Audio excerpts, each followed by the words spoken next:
Isang mapagpalayang araw po. Nandito naman po tayo sa ating channel, Lakdan MD, upang magbigay ng kaunting kaalaman sa ating mga security personnel. Subalit bago po ang lahat, pagbungad ko po kasi sa kanina, sa aking channel, nakita ko po yung mga nagpapa-shoutout. Okay. So, shoutout po kay Rejoy Moda 4789 from Davao City. Okay? So, shoutout din po kay Adrian Abarquez. Mabuhay po kayo. Shoutout din kay Antonio Lepalam 2806. Okay? From Leyte, Leyte. Okay?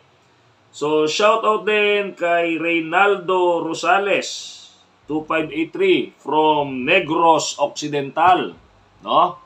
So, shoutout din kay Jarwin Carillo, 3621. At shoutout din kay Jeneline Suhayon. So, das WN po Recep. So, mega shoutout po sa inyong lahat. Mabuhay po kayo. At maraming salamat po sa patuloy na pagtangkilik. Naway magustuhan nyo yung ibang mga susunod pang video. At naway magpatuloy ang ating adhikain sa pagtaas ng kamalayan, pagpapaangat ng kamalayan ng ating mga security personnel. So sa aking mga subscribers, mabuhay po kayong lahat at maraming salamat po. Okay, so ang tatalakayin po natin ngayon ay yung nilalaman ng Section 241 ng Republic Act 11917 o yung tinatawag na Private Security Services Industry Act. Okay, ito pong Section 241, ito po, ang title po nito ay Territorial Power.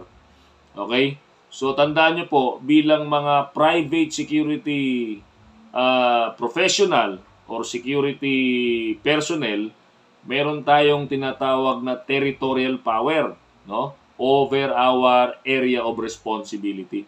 So ano pong laman ng Section 241?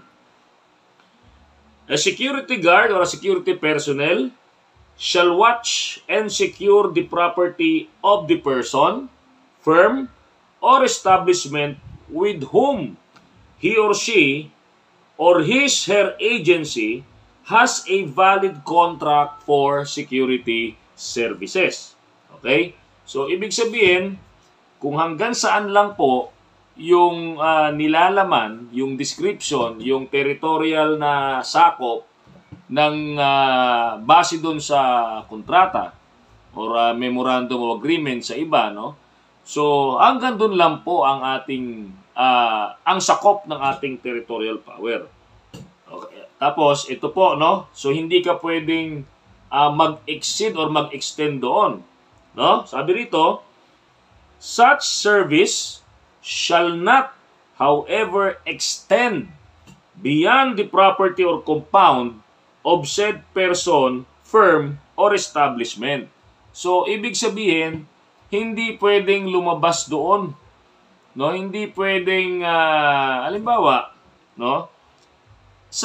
iba po kasi, halimbawa, kung napapansin po ninyo, doon sa mga nag-e-escort sa mga, tawag yan?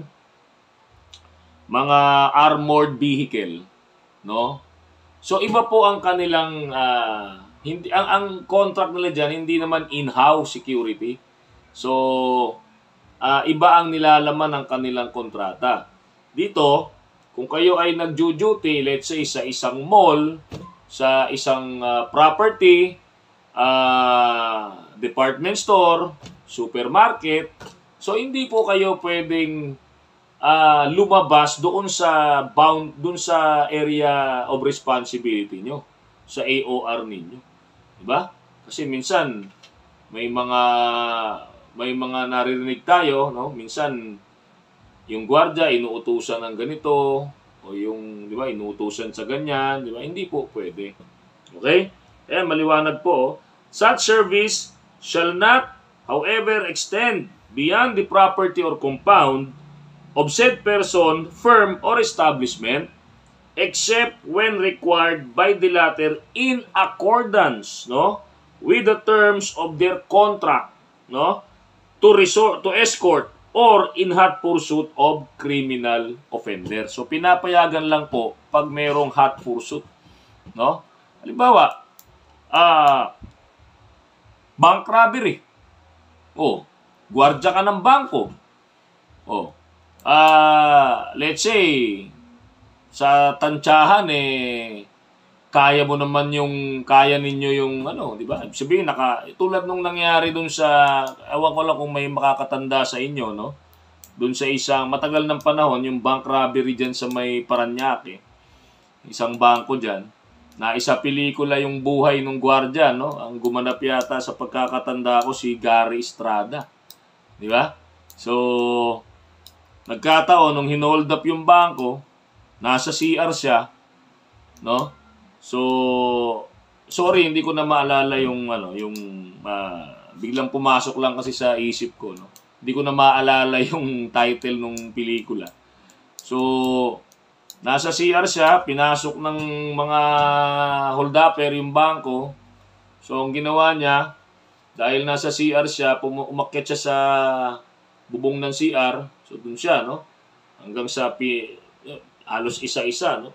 Dala niya yung shotgun niya, base ron sa pagkakasadula ron sa pelikula, no? Talagang isa-isa, binanatan niya yung mga hold-upper.